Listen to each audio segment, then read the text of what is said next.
আসসালামু আলাইকুম, সবাইকে আমার নতুন একটি ভিডিওতে স্বাগতম।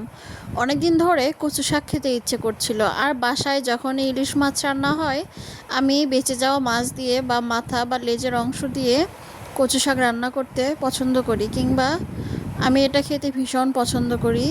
তো যাই হোক, সেদিন বাসায় কচুর শাক রান্না হয়েছিল আর ইলিশ মাছ রান্না হয়েছিল, সেটা দিয়েই কচু শাক রান্না করেছিলাম।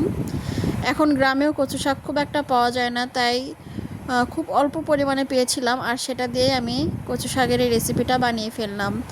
আমার এইভাবে কচু শাক রান্না করলে খেতে ভীষণ ভালো লাগে। আপনারা এভাবে কখনো খেয়েছেন কিনা জানাবেন।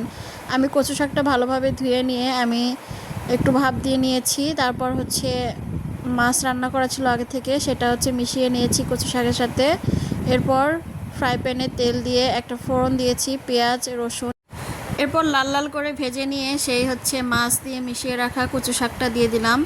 আমি এখানে একদম মশলা ব্যবহার করব না, কারণ ইলিশ মাছের একটা সুন্দর ঘ্রাণ থাকে এবং স্বাদ থাকে, সেটা নষ্ট হয়ে যাবে। তো এরপর আমি খুব ভালোভাবে নেড়ে চেড়ে এটা একটু ভাজা ভাজা করে নেব। এভাবে খেতে ভীষণ ভালো লাগে, রসুনের একটা সুন্দর স্মেল আসে আমার কাছে। তো এখন দেখে যখন ভয়েস দিচ্ছি তখনও খেতে ইচ্ছে করছে। দেখুন কালারটাও কত সুন্দর এসেছে। আমি কিন্তু সবুজ শাকে একদমই হলুদ ব্যবহার করি না, সেটা যে কোনো শাক হোক, ডাঁটা শাক, কলমি শাক কিংবা কচু শাক।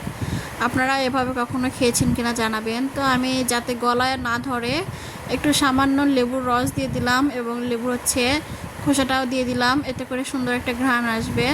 আমি এরপর আবারও ভালোভাবে ভেজে নেব।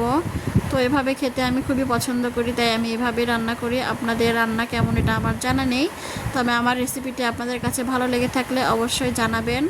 আজ এখানেই বিদায় নিচ্ছি, দেখা হবে পরবর্তীতে নতুন কোনো রেসিপি নিয়ে। সবাই ভালো থাকবেন, সুস্থ থাকবেন, এবং সুন্দর সুন্দর রেসিপি পেতে আমার সাথে থাকবেন। ধন্যবাদ সবাইকে। আল্লাহ হাফেজ।